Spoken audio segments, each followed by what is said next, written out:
That's a good question. My professional training in psychology is in the last decade. My education in psychology is in the last couple decades, and I've been a business person and entrepreneur for 3 or more decades. How psychology and that training and that experience with it has helped me is, first of all, it helped me learn about myself. And I think I have a phrase or a saying called "You see as you are."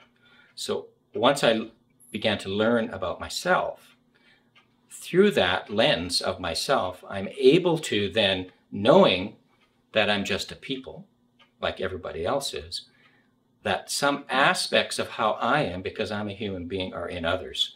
And so that training in psychology then allowed me to say, okay, so I know this about myself. How can I find that in the other person? Because I know that we're kin, essentially. And so I have sought that out and tested it and looked for that in my everyday life, but also especially in my business life.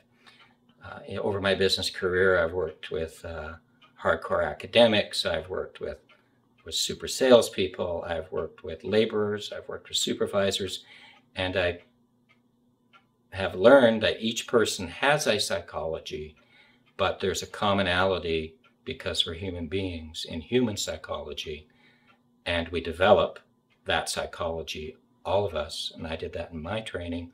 And so what's happened and what I've discovered and what's really surprises me still every day is that we are all developing on a regular basis, and I love sharing that with people, trying to discover it in people and trying to help people realize to become. Your psychology becomes you, right?